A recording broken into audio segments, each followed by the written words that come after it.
Hello, I'm Sharon Roth, AOK Program Supervisor. Thank you so much for coming to your training orientation day, and welcome to the AOK family. For the next 25 minutes or so, we're going to be watching a video. If you could watch that and take notes, and then review the additional forms that you were emailed as well, the additional Scholar Hour training and the other forms. Make sure you read all of those thoroughly and jot down any questions you have. You're part of a AOK family with 11 schools and over 1,000 students between the grades of TK through 8th grade. And we have ELOP funds that were added this year, standing for Expanded Learning Opportunities Program. A few of our sites are funded just by ELOP, as well as our TK and K programs. But throughout the state of California, we have 4,500 schools with the program, with thousands and thousands of students throughout the state. The program is funded by the Department of Education, and it's called ACES, After School Education and Safety. So even though AOK is one small part of the grant, you are part of a large state grant. I did want to clarify that. If you wouldn't mind please taking out your staff manual, the green manual on the left. We're going to go over sections of the manual right now. Please turn to page 2.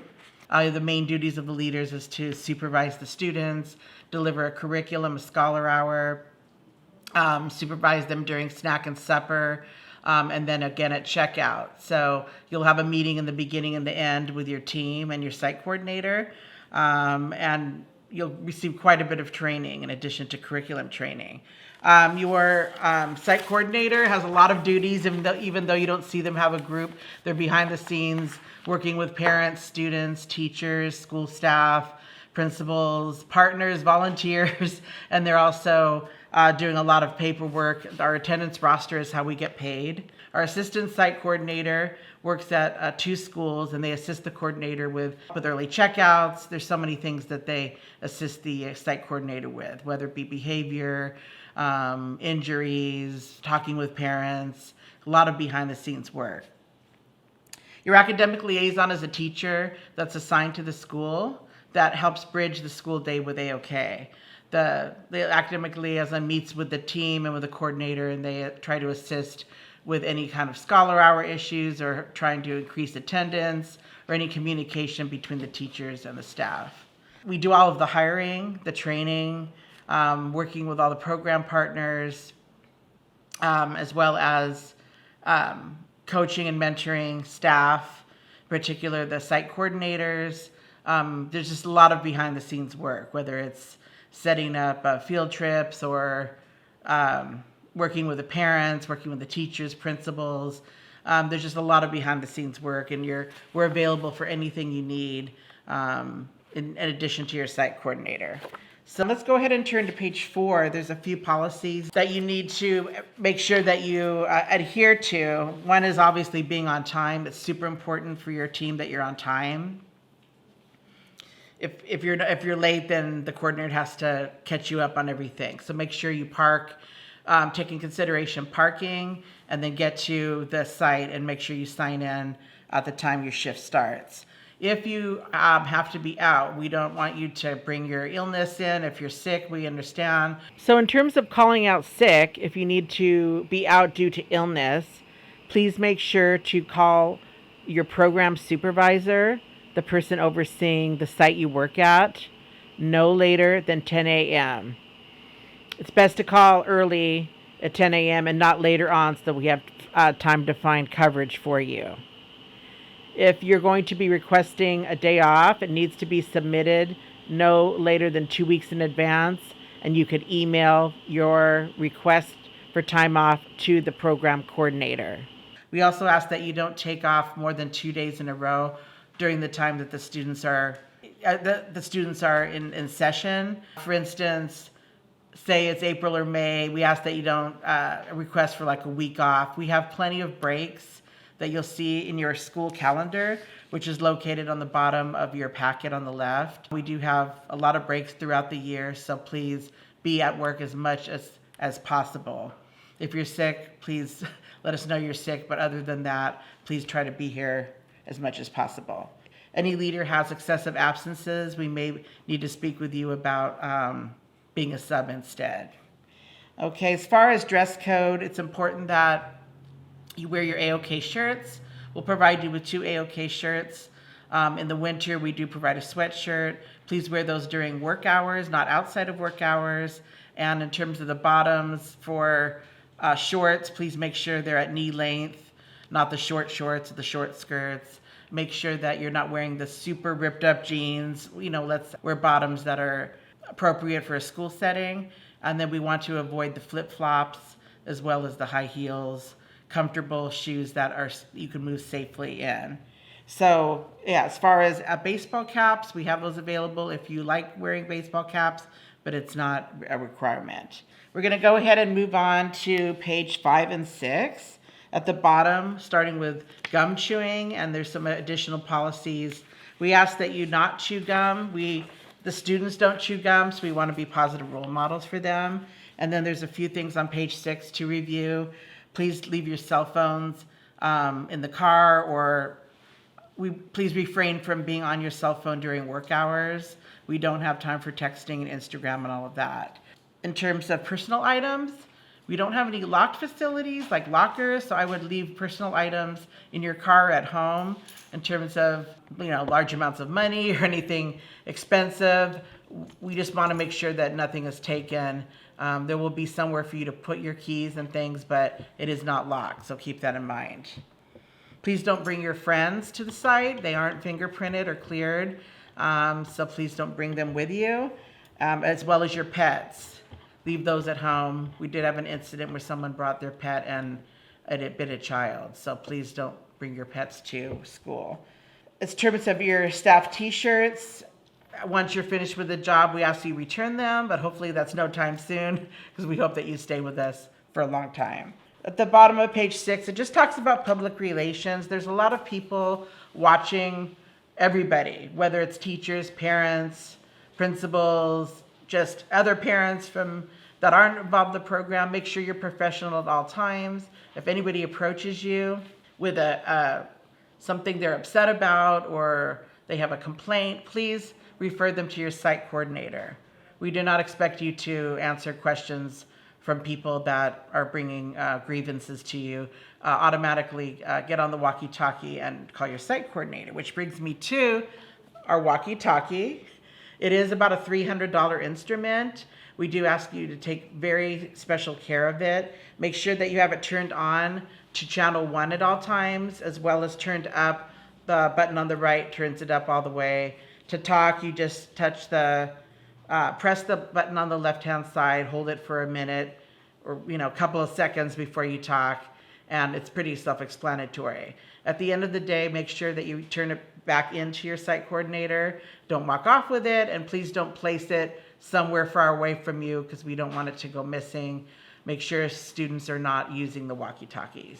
Those are the main principles in terms of the walkie-talkie. In terms of your timesheet, your site coordinator at your individual sites will record your time on a daily basis. They will submit the timesheet to Gloria Medina, our office manager, at the end of the month. Please look over your time with your site coordinator to make sure that it is recorded correctly. Make sure to include any training hours you've done. Make sure you include if you came late or left early, that your time has been adjusted, and just make sure that the time is entered correctly on the sheet before it is emailed over to Gloria Medina. Okay, we're going to move on to page 8 of your manual. There's just a couple of more policies that we want to cover, especially physical contact with students. It's important that you don't have children hanging on you, grabbing you. You want to make sure you're doing appropriate physical contact. The best way to go about it would be a high five, a fist bump, a little side hug. But if, you're obviously not going to be swinging students, having them on your shoulders. It's not a day camp. It's not your niece and nephew. It is a school setting. So just be cognizant about how you're having physical contact with the students. If there's any issues, please bring it to the site coordinator regarding that. As far as if child runs away, you obviously don't want to run after them. You want to make sure you call the coordinator on your walkie, or if they are gone too long to the restroom or somewhere, make sure you alert the site coordinator, but never leave the group unattended. You want to obviously closely supervise the children at all times. If you need to use the restroom, call your coordinator. Just ask them to come to your room so they can cover. If you need supplies, don't leave your group to go get supplies. It's just important you remember you're fully in charge of the group at all times and you do not want to leave them unattended. In terms of holding things for students, don't hold things for students because it is their responsibility in terms of any of their belongings. And so you just, if they don't know where to put something, refer them to the site coordinator. Something large, they have to leave in the office, but we aren't responsible for anything that the child wants to give us. Okay, so that's for page 8. Now, we're just going to turn to page 16 and 17 and go over accident procedures, and then we're going to move on from the manual. I do want to point out, please read the entire manual. Again, it's very important. Pay special attention to accident procedures. If your child has an injury, in particular gets hit in the head or falls down hard, during a sport or whatever they're doing, the main thing is to inform the site coordinator. We want to make sure the parents always know about any injury. Even if the child says they're fine, make sure that you let the coordinator know what happened. They could say they're fine, but come back and it turns out they have a concussion. It turns out they come back the next day with a cast on their arm. A lot of times children are resilient and they want to keep playing, but obviously if there's a little paper cut or a scratch, they can go wash with soap and water. We don't give them any medications or creams. We just say, wash your knee with soap and water, put a Band-Aid. We have plenty of Band-Aids and first aid supplies. If there's a bee sting, a nosebleed, call your coordinator immediately on the walkie-talkie. The main thing is to just let them know about any injury that happens so we can inform the parent. And the coordinator will be filling out an accident report. Okay, I do want to move on now to the right side of your packet. And so we're going to be covering the first page called A-OK Site Visits. This I want you to read front and back. It gives you a little overview of what the coordinator is looking for in terms of your performance. And it's broken down by prep time, curriculum, transitions, and scholar hour. And so what is it that you're supposed to be doing during those periods of time? So I want you to read that over thoroughly. If you have any questions, please let me know, or your coordinator. But these are the things that we're looking for in terms of you being prepared and delivering these activities. A lot of it has to do with time management.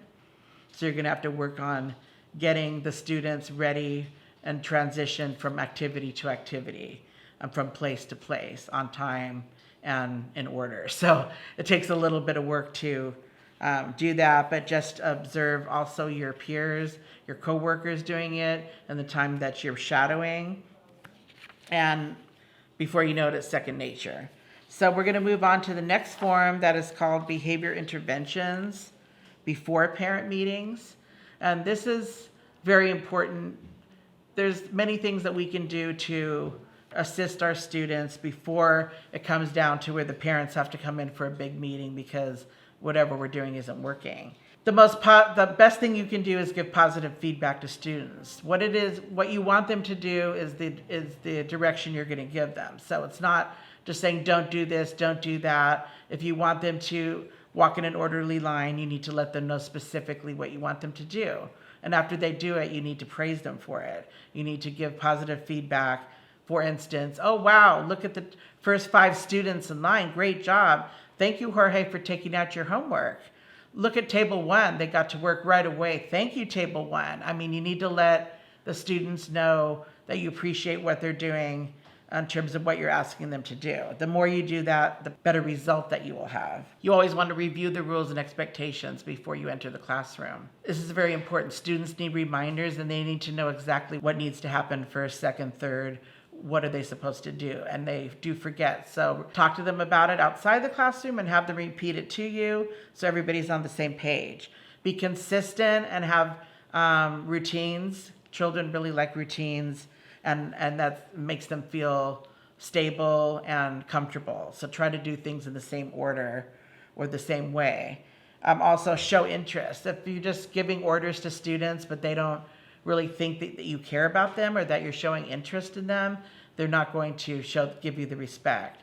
Get to know them, what they like, show that you care, give them a high five, a friendly greeting, and get to know them, and then you'll have a lot better result.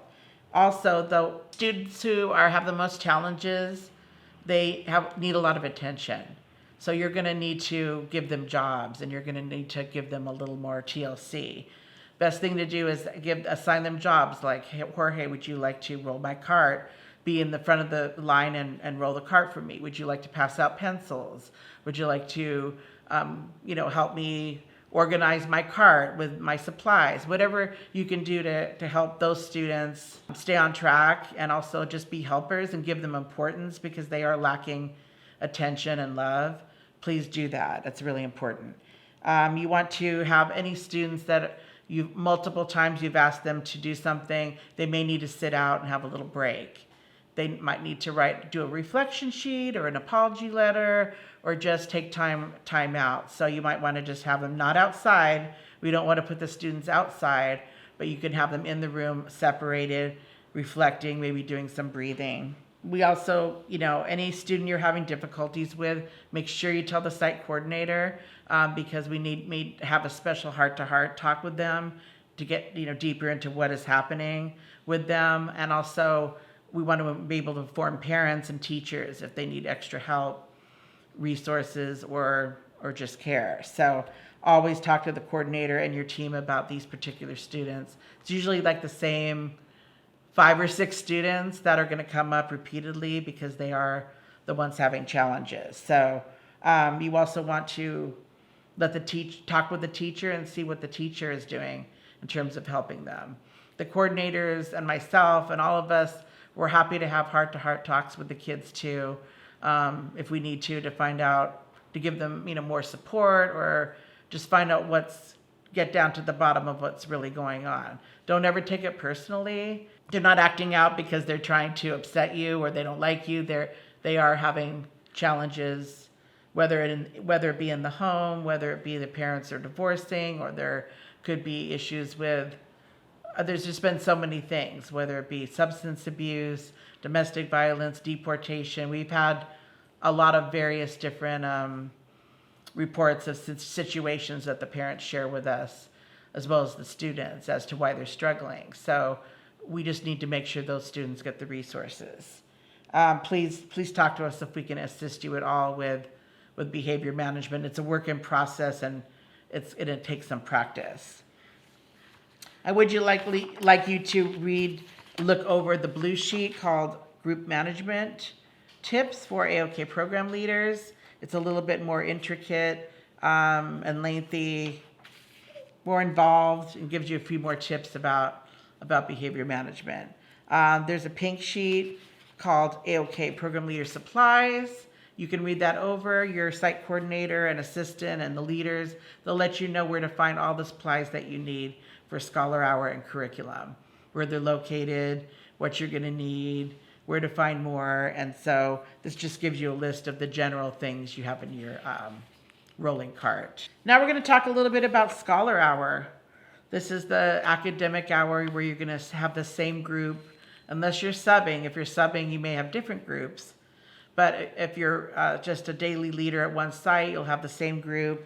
The students are asked to do homework by their teachers, and we do need to make sure that they get started and are on task. We can't assure that every student finishes their homework because you're only one of you, or maybe a couple of you and 20 students, but they do need to get started, be on task. Make sure that you're not giving them the answers to homework, but asking them questions to provoke them to be able to understand the assignment. After they do their homework, then you're going to have them either before or after do 30 minutes of reading. If they're the little ones, the first and second, you could read a book to them. The older students tend to have their own books, but you definitely have to have a reading time. After they're done with homework and reading, then we ask you to have things prepared that we call stations. You can have maybe 3 other stations. For instance, you could have a math facts station, so where you have math flashcards, different math manipulatives for them to be able to do their addition, subtraction, or their multiplication, division. Whether it be worksheets or flashcards, that we have blank cards where they can make their own flashcards, but we need to have them working on their math facts. We want them to do some journal writing, creative writing. You can give them topics, so we have lists and lists of open-ended questions where they can just, answer 3 or 4 questions and maybe draw a picture about it. We have Lakeshore Learning Games, which are by grade level. We ask that the leader look over the Lakeshore games and pick a couple. If there's volunteers too, they could play the games with them. And then a connection circle is where you have the group of students in a circle. You give them a topic and they have a talking stick. It could be a pencil or whatever. And then they go around and answer the questions. This builds trust. It builds, kids need to voice their opinions. We want to hear their answers. We want to hear what they have to say. So this is also a way for them to have student voice and answer questions that are fun and creative. And then we have sight words or other kind of flashcards or any other work that the teachers want the students to work on, as well as some work on computer programs such as Lexia, Dreambox, or programs that the teachers would like them to further develop in the afternoon. So there's plenty for them to do. They shouldn't be just wandering around, talking to their friends, doodling, coloring. We have plenty of academics, and we do expect that you do provide these activities for them. There's next page is called Scholar Hour System for program leaders, and this will give you guidelines during the Scholar Hour. Please read that over thoroughly. It's important that you know what the general guidelines are, what works, what doesn't work, and how to navigate the Scholar Hour. I really encourage you, the most important thing is for you to ask questions. As a new leader, you're going to want to ask your coworkers, your site coordinators, supervisors. No question, every question is important. So make sure you're asking questions constantly. There's a lot to learn. Working with a group of 15 to 20 elementary school children is not easy, so we just encourage you to ask questions. We're here to support you and help you every step of the way. This pretty much completes the training for now. I'm absolutely available after the training. I'm going to get you your t-shirts before you leave and answer any questions you have, but I would like you for sure to read through the whole manual. And then there's the form that I had you in the beginning sign, acknowledging that you received the manual and understand what the contents are, as well as making sure you completed your emergency card. So again, welcome to AOK. I hope your first week goes great for you, and feel free to reach out to us for any support. Have a wonderful day.